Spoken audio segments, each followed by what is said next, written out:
You know that feeling when you're so lost you wonder if there's any way back? Well, the ancient book of Hebrews talks about something called a better hope, an idea so powerful it's meant to be like an anchor for your soul. So today, let's dive in and really explore what that means. So, this is our starting point right here. A better hope is introduced. And that one phrase, it immediately sparks a question, doesn't it? Better than what, exactly? What could possibly make one hope better than another? To really get to the bottom of that, we first got to understand why we need hope in the first place. Okay, so before we can truly appreciate the solution, we have to sit with the problem for a minute. And according to the source material, this problem isn't some external thing. Nope, it's rooted deep inside us, in the human condition itself. And this is where a huge theological concept becomes incredibly personal. The source uses this really powerful analogy of the prodigal son. We all know that feeling, right? That feeling of being lost, of messing things up so badly that you wonder if there's any way back. It's like we become these rebellious children in a world that can feel pretty harsh and unforgiving. And that's when the doubt creeps in. Is a second chance even on the table? And that's the crucial question, isn't it? When you feel like that prodigal son, just filled with regret, is there any real possibility of a do-over? Is there a credible hope for finding your way back home? Well, the author of Hebrews says the answer is a resounding yes.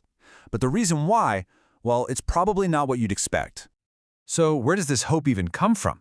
Get this, it doesn't come from a savior who was somehow immune to our struggles. No, it comes from one who was actually perfected through them. And that is a fascinating and really counterintuitive idea.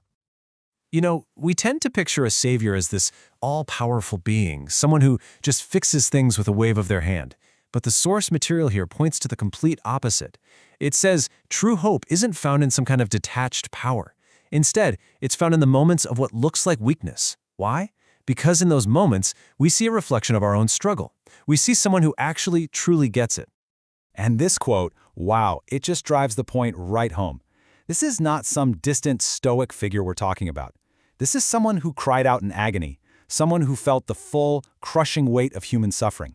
He didn't sidestep the pain. He walked straight into it. And according to the source, that shared experience is the very thing that makes him the source of our hope. So, how did this actually work? Well, the source breaks it down for us. First, he experienced weakness, just like you and me.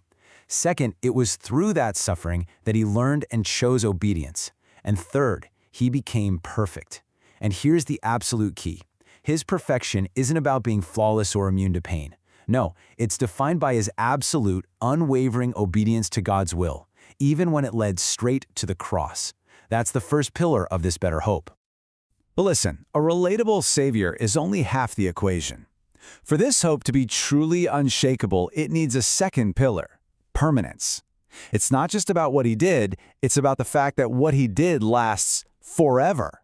To really make this point land, Hebrews draws this incredible contrast. Think about it. On one side, you've got the earthly priests from the old system. They were mortal, right? They died, they had their own baggage, their own failures, and had to make sacrifices for their own sins. And because they were human, it was just this endless repeating cycle. But then, on the other side, you have Jesus. He lives forever. He is holy and blameless. He offered one single perfect sacrifice. His work is permanent. And that changes absolutely everything. And that number one is so significant.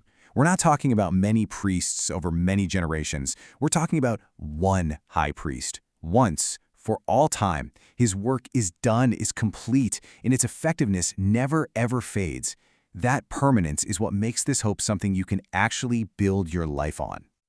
Okay, so let's recap. We have a savior perfected through suffering and a hope that lasts forever. That's the what. But now we get to the big question. So what? What does any of this mean for us, right here, right now, in the middle of our own messy lives and challenges? The crucial takeaway is this. Because he was perfected through suffering and because his role is eternal, the hope he offers isn't some lofty, abstract idea. It's a real, tangible, unshakable foundation. It's something solid you can actually stand on when everything else feels like it's falling apart around you. So what does this look like in real life? Well, it means that even when we mess up, renewal is possible. That door to grace is always open because he is always interceding for us. Just like the source material points out, this means no failure, no hardship, nothing can ever truly separate us from God's love. So when you're disappointed in yourself, when you feel exactly like that prodigal son, you're invited to do one simple thing. Lift your head, because there is a better hope, and it's been secured for you. And that leaves us with one final thought to chew on.